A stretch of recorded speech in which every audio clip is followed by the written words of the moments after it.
Hi everyone, my name is Daniel Walsh. I'm currently a sophomore at the University of Pittsburgh and I'm majoring in mathematical biology. So, this video today is going to teach you how to factor using the box and diamond method. Before I get into what factoring is, it's really important to know what a quadratic equation is. So, a quadratic equation follows the formula y is equal to ax squared plus bx plus c. So, an important thing to note here is that a, b, and c can equal almost any number. The really important exception here is that a cannot equal 0. When a is equal to 0, that means that the entire ax squared is equal to 0. So then what we're left with is just y is equal to bx plus c. Then if you know what the equation of a line looks like, which is y is equal to mx plus b, those are pretty much the same thing, and you're just left with the equation of a line up here, which is no longer a quadratic equation. So, what a quadratic equation will look like on a graph is this specific graph called a parabola. It's basically a big U or a big N. So, right here we have an upward facing parabola. So, this is when A is positive. And right here we have a downward facing parabola when A is negative. So, if you ever want to find out what A, B, and C are in the case of a quadratic equation, you're going to look for the coefficients. And what a coefficient is the number in front of x. So the coefficient of x squared will be a, of x will be b, and then c will just be left alone. So if we're given the equation y is equal to x squared plus x, you don't really see any coefficients there, but you'll still have an a, b, and c. So what you'll have is that a will be equal to 1. This is because if you put a 1 right here, it's the same thing as 1x squared. Next, we'll have b is also equal to 1, because if you put a 1 right here, it's the same thing. Next, we're going to have c, and that's going to be equal to 0. Because if we have a plus sign right here and add a 0, that'll take the place of the c up here, but it won't actually really do anything to the graph. So, now that we have an idea of what a quadratic equation is, we have to figure out what is factoring. So, factoring is basically taking the equation y is equal to ax squared plus bx plus c, and then taking the two products of it. So, the first one will be dx plus e, and then the second one will be fx plus g. So, an important thing here is that you can go back up, and what that is called expanding. But we're not really going to do too much of that today, but a really good way to check if you factored an equation correctly is to go back up and see if you end with the same starting equation. So, why is it useful for us to factor? It's really useful if we ever want to find the roots of an equation. So roots are basically the points where the function crosses the x-axis when y is equal to 0. So, a parabola has 3 different ways it can cross the x-axis. The first is that it can never cross it. So, that'll be right here. So it'll cross it 0 times, so it has 0 roots. Right here, it has 1 root. Right here, where it crosses the x-axis. And right here, it's going to cross it twice, so it has 2 roots. First one being right here, the second one being right there. So, what we're mainly going to focus on today is when it has 2 roots. But it's really important to know that a graph can have 1 root, and even sometimes it can have 0 roots. So, how do you get where it crosses the x-axis? What you really have to do is take the y is equal to dx plus e multiplied by fx plus g, and then set it equal to 0. Because the function crosses the x-axis when y is equal to 0. An important thing to remember here is that anything multiplied by 0 will get you 0. So if dx plus e is equal to 0, it doesn't matter what number is in here because the entire thing will equal 0, and vice versa. So what we're going to do is set dx plus e equal to 0, then we're going to solve for x, and then we're going to do fx plus g is equal to 0, and then solve for x. And those x values are going to be where the graph crosses the x-axis. So, it's really nice to know what factoring is and why is it useful, but it's really important to know how to actually do it. So, a really cool way to do it is through the box and diamond method. The reason behind it is because you use this cute little box right here and this diamond right here. So, we're going to start with the equation y is equal to ax squared plus bx plus c. What we're going to do is take the ax squared and put it into the bottom left-hand box. Let's put an ax squared right here. And we're going to take the c and move it into the top right box. So, Now what you're going to do is leave the square alone for a couple minutes and draw it down to the diamond. In this top part of the diamond, you're going to do ax squared times c. So you'll get ac x squared.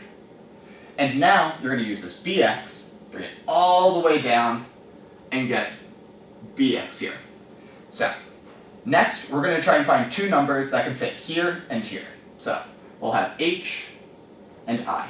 Just know that all these letters I'm using are arbitrary. They can be any number. So, and also, this will be multiplied by x. That's important to remember. So, we have to find hx times ix when they multiply to get ac x squared. So hx multiplied by ix equals ac x squared. And then we're going to find an hx plus ix, the same one as we used up here, to get bx. So, once you figured out these two numbers, you're going to slide them up to the empty spots, the ix, the hx. Doesn't really matter where they go, but they just have to go into the empty boxes. And now what you're going to do is find the greatest common factor of this row right here. So, the greatest common factor will of course have an x in it, but it's also going to have a coefficient. So, it could just be 1, but it could be practically any number. So, we're just going to add a j right here for right now. Next, also over here, we're going to find a kx, which multiplies by jx to get ax squared. Now, we're going to have an L over here and an M up here. So an L times a kx will get us ix, and then a jx plus an M will get us an hx. So now what we have after all that is the factored form of kx plus M multiplied by jx plus L. And that will be equal to y. And then what you want to do if you want to find the roots of that is make y equal to 0, make this equal to 0, solve for x, and then make this equal to 0, and then solve for x. So I know it can get very confusing when all those letters are there, so we're going to do an example with real numbers. So, find the roots of y is equal to 2x squared minus 5x minus 3. So when you hear the statement, find the roots of, your first instinct should always be to factor the equation. So, y is equal to 2x squared minus 5x minus 3. The easiest way to factor that will be through the box and diamond method. So, we can draw the box right here, the diamond right next to it. The first thing we're going to do is pull the ax squared down to the bottom left. In this case, it's going to be 2x squared. And then we're going to pull the c, which is going to be negative 3. It's important to remember that when there's a minus sign, you're going to treat that number like a negative over to the top right. So that's going to be negative 3. When you multiply these two together, you're going to get negative 6x squared. And then you're going to take the bx and pull it to the bottom.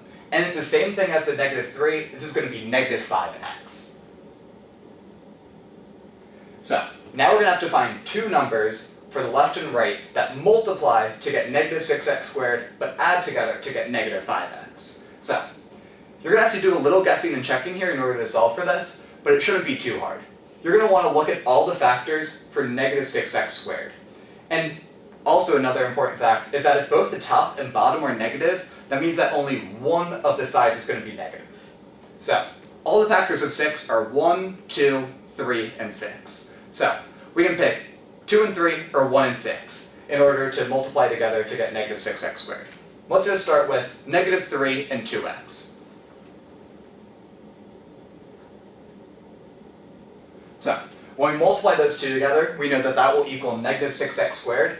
But when you look at it, if you add these two, you're only going to get negative x, which is not equal to negative 5x. So, that one didn't work out. Next, what we're going to do is try negative 6x and x. So, we know that when we multiply those together, we're going to get negative 6x squared, but when you add them, you're going to get negative 5x. So you know that these two numbers are the right numbers to go in the box. So now you can slide them over, negative 6x and x, and now you can find the greatest common factors. So, you're going to try and find a number that multiplies to get 2x squared and x. The greatest common factor there will just be x. So, when you're multiplying x by something to get 2x squared, that something is going to be 2x. And then, if you're trying to multiply something by 2x to get negative 6x, that something is going to be negative 3. And then, if you're trying to get x by multiplying it by x, you're going to get 1. So, an important way to check your work is that if you look at the top right box and these two numbers right here, 1 and negative 3, if they multiply together to get negative 3, that's a good way to check your work in order to see if you factored right into the box and diamond right. So, now we have the factored form. Y is equal to x minus 3 multiplied by 2x plus 1. So, we're not done quite yet, because the statement was find the roots of y is equal to 2x squared minus 5x minus 3. What we have now is just the factored form. So, as we remember from over here, the roots of the equation are when y is equal to 0. So, we'll set this right here equal to 0. And then we're going to have to set each of the factors equal to 0. So, we'll first do x minus 3 is equal to 0. This one's easy. You just have to add 3 to both sides to get x is equal to 3. And then we'll do 2x plus 1 is equal to 0. This one's a little trickier. You're going to have to subtract both sides by 1 to get 2x is equal to negative 1. Then you're going to divide both sides by 2 to get the x by itself. And then you'll get x is equal to negative 1/2. So, now we have the two factored forms, and with this, you can draw a rough graph of what you think it'll look like. So, if this is the x-axis and this is the y-axis, we know that the parabola crosses the x-axis at negative 1/2 and 3. So that's going to be roughly around here and here. And we know that since a is positive, the parabola is going to be facing upwards. So, it'll look roughly like that. Obviously, this isn't exact or to scale, but it does give you a nice estimation of what the parabola will look like. So what I'm going to ask you to do now is to solve a problem on your own. I'm going to explain the entire problem, and then after I'm done explaining, I'm going to ask you to pause the video, solve the problem all on your own, and then after you're done, you can continue to play the video, and I'll go through the solution. So, pretend you're looking across the street and see two neighbors throwing a ball from one house to the other. So, the neighbor on the left throws the ball to the neighbor on the right. With your phone, you're able to see that the path the ball took was negative 6x squared plus 11x plus 10. What I want you to do is find how far away the neighbor on the left is from the fence and how far away the neighbor on the right is from the fence. So, and a really good hint here is that use the ground as the x-axis and use the fence as the y-axis. And as a little bonus, what you can do is find how tall the fence can be and still let the ball pass over it. So, once you're done solving the problem on your own, you can click play and then I'll go through the solution with you. Okay, so hopefully you didn't have too much trouble finding out how far each of the neighbors were away from the fence, but if so, I'll help you solve it. So, when you're trying to figure out how far away each of the neighbors are from the fence, what you're basically going to figure out are the roots of this equation. So, in order to find the roots, what you're going to first have to do is factor. So, and the best way to factor is through box and diamond. So, we can draw the box right here, and the diamond right here. So, we'll move the ax squared, which in this case is negative 6x squared, to the bottom left-hand box, and then the c, which is 10, to the top right box. So, now that we multiply these two together, we'll get negative 60x squared. And then we'll take the bx, which in this case is 11x, and move it to the bottom of the diamond. So this will be a little bit trickier just because these two numbers are big, but it's still definitely possible in order to find the factors. So when you think about it, think of the factors that multiply together to get negative 60. The first one that comes to mind is negative 6 and 10. So let's just give it a try. Negative 6x multiplied by 10x. So we know that when these two multiply together, you'll get negative 60x squared, but now when you add them together, you'll only get 4x. So we know that these two factors don't work. Now what we're going to try to do is think of other factors. So let's try 15 and 4, because we know that those two multiplied will get you 60. So we'll do 4x and negative 15x. So when you multiply these two together, you're going to get negative 60x squared, but then, when you add these two together, you're going to get negative 11x squared, or negative 11x. So, what we're going to do now is just move this negative sign over to the other side, and when you multiply them, you'll get negative 60x squared, and now, when you add them, you'll get 11x. So you know these two numbers can now go in the box. So we'll do negative 4x and 15x. Now we're going to find the common factors between these values. So the common factor between 6x squared and negative 4x will be negative 2x. So what value multiplied by negative 2x will get us negative 4? That'll just be 2. What value multiplied by negative 2x will get us negative 6x squared? That'll be 3x. And then what value multiplied by 3x will get us 15x? That'll be 5. And just to check our work, 2 times 5 will get us 10. That's all good. And now we have the factored form. So y is going to be equal to 3x plus 2 multiplied by negative 2x plus 5. And now, in order to find the roots, we're going to make this y right here equal to 0, and solve each one for 0. So we'll do 3x plus 2 is equal to 0. Subtract 2 on both sides to get 3x is equal to negative 2.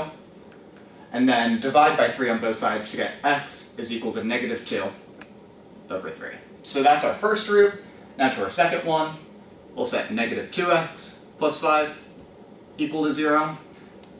Add 2x to both sides to get 5 is equal to 2x. And then divide by 2 on both sides to get the x by itself, and get 5 halves is equal to x. So here are our two roots.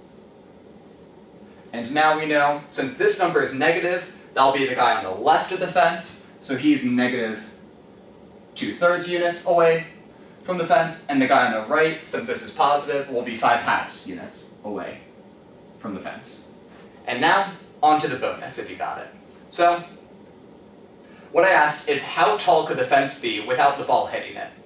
What I'm basically asking you to find is if we stretch the y-axis all the way up, where does the parabola cross the y-axis? So we know that a root is when y is equal to 0, and that's when the graph crosses the x-axis. So it makes sense that it would cross the y-axis when x is equal to 0. So what we're going to do is set the original equation with all the x's equal to 0 and find out what y is equal to. So y would be equal to negative 6, 0 squared, plus 11 times 0, plus 10. Now we know that anything multiplied by 0 is 0, that'll be 0, that'll be 0, and that'll just leave us with a 10. And now we know that the fence can be up to 10 units high, and the ball will still be able to make it over. So, I hope you learned a little bit about factoring today through the box and diamond method. I hope you come back soon. Thanks.